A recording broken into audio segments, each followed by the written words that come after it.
ముఖ్యంగా ఏదైనా ఇచ్చినప్పుడు మన ప్రాంతం మన మట్టితో తయారు చేసినటువంటి ఒక కుండలో వారికి ఇవ్వాల్సినటువంటి దాన్ని తిరిగి ఇచ్చేద్దాం అనేటువంటి ఉద్దేశంతో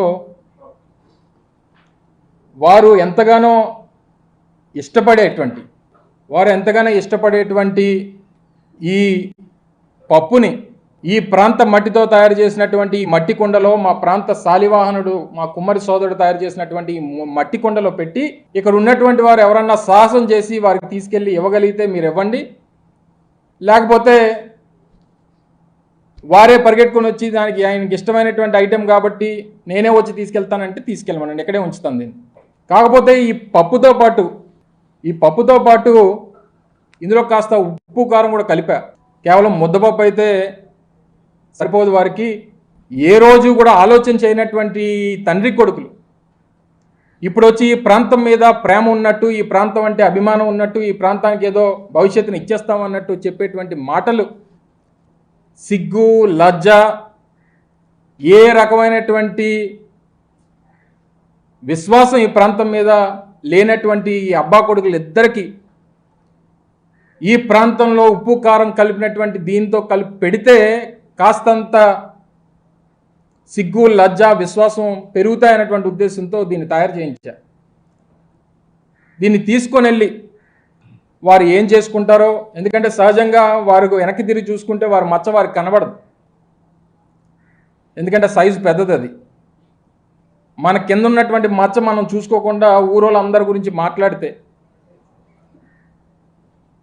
ఈ రకమైనటువంటి పరిస్థితులే ఉంటాయి. ముఖ్యంగా వారు మాట్లాడుతూ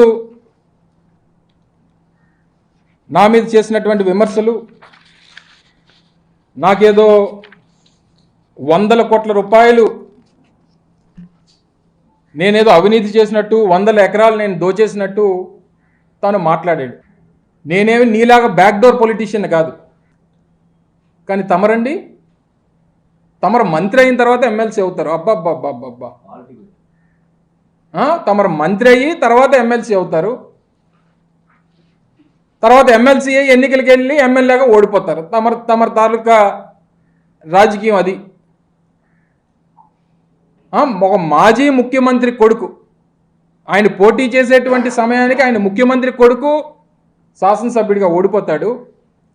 45 సంవత్సరాలుగా ఈ విశాఖపట్నం జిల్లాలో రాజకీయం చేస్తున్నటువంటి ఒక మాజీ మంత్రి కొడుకు ఈరోజు శాసనసభ్యుడిగా గెలిచి మంత్రి పదవిని అధిరోహించి జగన్మోహన్ రెడ్డి గారి ఆశీర్వాదంతో ఈరోజు రాష్ట్రంలో ప్రతిష్టాత్మకమైనటువంటి పరిశ్రమల శాఖకి మంత్రిగా ఉన్నాడు. అది నీకు నాకు తేడా.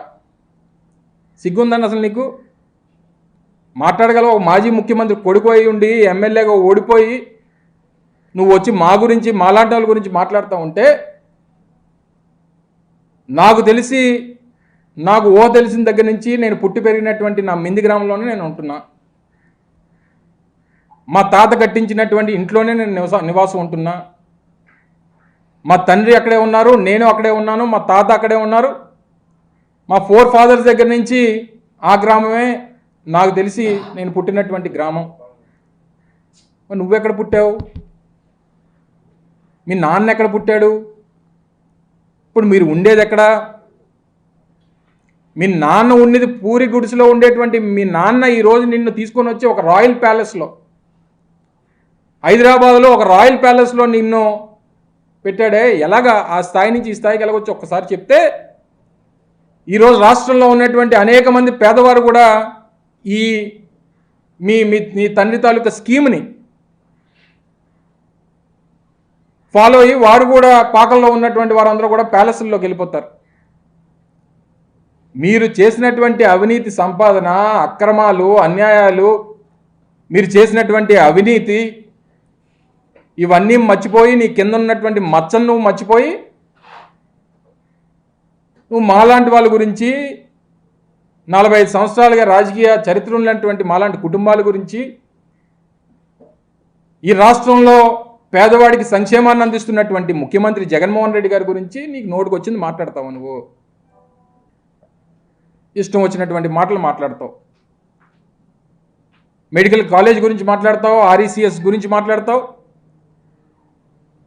నీ పక్కన ఉన్నటువంటి ఆ బంట్రోతులను అడిగితే నీ పక్కన కూర్చున్నటువంటి వారు ఎవరైతే దాన్ని అడ్డుకోవడానికి ప్రయత్నం చేసి అడ్డుకున్నారో నువ్వు చెప్పినటువంటి విషయాలకు కారకులైనటువంటి వారు అందరినీ కూడా దొంగల ముఠాన్ని అందరినీ పక్కన కూర్చోబెట్టుకొని సిగ్గుందా నీకు? ఓ 420 గారిని పక్కన పెట్టుకుంటావు, ఆడు మాట్లాడతాడు నా గురించి. నీ ప్రభుత్వంలోనే నువ్వు మంత్రివర్గంలో ఉన్నప్పుడు నీ తండ్రి ముఖ్యమంత్రిగా ఉన్నప్పుడు ఆ 420 గాడి మీద 420 కేసు పెట్టింది నీ ప్రభుత్వం. మా అనకాపల్లి మాజీ శాసనసభ్యుడి మీద 420 కేసు ఆ ప్రభుత్వంలో అధికార పార్టీ ఎమ్మెల్యే మీద నీ ప్రభుత్వం 420 కేసు పెట్టిన 420 గారిని పక్కన కూర్చోబెట్టుకొని నువ్వు కూడా మాట్లాడితే ఆ 420 గాడు వచ్చి నా గురించి మాట్లాడితే వాడు కూడా నా గురించి మాట్లాడేటువంటి పరిస్థితిలో ఉన్నాడంటే ఏం చెప్పమంటారు? నేను పాలు తాగి పెరిగితే ఆడు సారా తాగి పెరిగాడు, ఆడు కూడా నా గురించి మాట్లాడితే ఏం మాట్లాడమంటున్నారు? సారా కాసుకొని అమ్ముకున్న నా కొడుకులు కూడా నా గురించి, నా కుటుంబం గురించి. నేను ఇప్పుడు కూడా ఛాలెంజ్, ఇక్కడే ఉన్నాడు కదా ఆ మనిషి, ఎక్కడ మాడుగులు ఎక్కడ తిరుగుతున్నట్టున్నాడు. నువ్వు కానీ నేను ఏదన్నా ₹1 అవినీతి నేను చేశానని కానీ నువ్వు చెప్పినటువంటి ఆ విస్తన్నపేట భూములలో 1 సెంటు భూమి నా పేరు మీద ఉన్నా కానీ రాజకీయాల నుంచి బయటికి వెళ్ళిపోతా, రాజకీయాలు మానేస్తా. నువ్వు దత్తత తెచ్చుకున్నాడు, నీ పవన్ అన్న వెళ్ళి ఏం పేకలేకపోయాడు. అమర్నాథ్ మీద ఓ 4 వచ్చాం కాబట్టి, అనకాపల్లిలో వచ్చాం కాబట్టి 4 విమర్శలు చేసేస్తే ప్రజలు నమ్మేస్తారనుకుంటే నీ అమాయకత్వం. నువ్వు కూడా మాట్లాడతావు, అది నీకు ఏం స్థాయి ఉందని మాట్లాడతావు, ఏముందని మాట్లాడతావు? మీరందరూ కూడా వచ్చి ఇష్టం వచ్చినటువంటి మాటలు మాట్లాడితే గంజాయి మాఫియా చేస్తున్నాను, డ్రగ్ మాఫియా చేస్తున్నాను అంటాడు. ఎంత అన్యాయం అండి ఇది? నీ పక్కన వైజాగ్ వీరప్పని నీ పక్కనే కూర్చోబెట్టుకున్నావు. మీ అయ్యన పాత్రుడు గంజాయి డాన్ అని చెప్పి మీ పార్టీలో ఉన్నటువంటి గంటా శ్రీనివాసరావు గారు చెప్పలేదా? గంటా శ్రీనివాసరావు ఒక సందర్భంలో విశాఖపట్నంలో ఆయన మంత్రిగా ఉన్నప్పుడు, మీ ప్రభుత్వం అధికారంలో ఉన్నప్పుడు చెప్పలేదా మాట?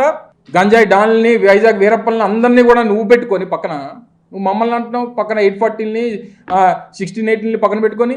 సరే నువ్వు నీ తండ్రి అంటే ఇంక అడగక్కర్లా, నువ్వు వెళ్ళి అద్దంలో చూసుకుంటే నీ తండ్రి కనబడతాడు. ఎప్పుడన్నా ఉత్తరాంధ్ర ప్రాంతంలో నీ తండ్రి 14 సంవత్సరాలు ముఖ్యమంత్రిగా ఉన్నప్పుడు ఒక పోర్టు నిర్మాణం చేయాలని చెప్పి ఏ రోజన్నా ఆలోచన చేసావా? నేను మంత్రిగా ఉన్నప్పుడు సంతకాలు పెట్టిస్తే రేపు నా లెటర్ హెడ్ మీద రాసి ఇచ్చేస్తే ఉద్యోగాలు ఇచ్చేస్తారంటే రేపు అందరూ చదువు మానేసి అందరూ నా ఇంటి ముందు లైన్ కట్టేస్తారు. సంతకాలు పెట్టిన వాళ్ళందరికీ మినిస్టర్ గారు లేఖలు రాసి ఇచ్చిన వాళ్ళందరికీ ఉద్యోగాలు ఇచ్చేస్తారంటే ఇంక కంపెనీలు నడుపుకోక్కర్లేదు. ఏం మాట్లాడతావు? కాస్త బుర్ర ఉందా నీకు? అందుకే నీకు ఈ పేరు పెట్టారు. నీకు ఈ పేరు పెట్టిందే దానికి. ఇష్టం వచ్చినటువంటి మాటలు. నేను ఏదో మాట్లాడుతూ మళ్ళీ జగన్మోహన్ రెడ్డి గారి కుటుంబ సభ్యులు జగన్మోహన్ రెడ్డి గారు విమర్శలు చేస్తున్నారు, వాళ్ళ కుటుంబ సభ్యులనే సరిగ్గా చూసుకోలేకపోతున్నాడు అనేటువంటి మాట మాట్లాడాడు. చెప్పు, నీకు మీ తాత నందమూరి తారక రామారావు గారు నీ తండ్రి గురించి ఏం చెప్పారు ఒకసారి చెప్పు. లేదా మీ తాతగారు ప్రేమించి పెళ్లి చేసుకున్నటువంటి మీ అమ్మమ్మ గారు అయినటువంటి లక్ష్మీపార్వతి గారు మీ నాన్నగారి గురించి ఏం చెప్పారు ఒక్కసారి చెప్పు. లేదా మీ అమ్మగారితో తోబుట్టుగా పుట్టినటువంటి మీ మామ నందమూరి హరికృష్ణ గారు నీ తండ్రి గురించి ఏం చెప్పారు ఒక్కసారి చెప్పిన ఆయన. లేదా మీ పెదనాన్నగారు దగ్గుబాటి వెంకటేశ్వరరావు గారు ఆయన రాసుకున్నటువంటి పుస్తకంలో నీ తండ్రి గురించి ఏం రాశారు ఒకసారి చెప్పు. లేదా మీ పెద్దమ్మ పురంధేశ్వరి గారు మీ నాన్నగారి గురించి ఏం మాట్లాడారో ఒకసారి సెలవిస్తావా? మీ సొంత చిన్నాన్న రామ్మూర్తి నాయుడు నీ తండ్రి గురించి ఏం చెప్పాడు ఒకసారి చెప్పు. ఒకసారి ప్రజలకు చెప్పు ఇవన్నీ. ఇప్పటికన్నా నోరు జాగ్రత్తగా పెట్టుకొని మాట్లాడకపోతే ఏమనంటే ఎర్రబుక్కు అంటావు. నీ జీవితంలో ఆ పుస్తకం తెరిచేటువంటి రోజు కూడా రాదు. నీ జీవితంలో నీకు నీ తండ్రికి ఎప్పటికీ ఆ ఎర్ర పుస్తకం కనీసం మొదటి పేజీ కూడా తెరిచేటువంటి రోజు రాదు. అది నువ్వు మడిచి ఎక్కడో పెట్టుకోవడం తప్ప. నీ కుర్చీని ఇప్పటికే మడత పెట్టేశాం 2019లో. మీ నాన్న కుర్చీని మడత పెట్టేశాం. రేపు నీ పుస్తకాన్ని కూడా నువ్వు మడిచి ఎక్కడ పెట్టుకోవాలో అక్కడ పెట్టుకో. కావాల్సినంత ఉంది నీకు.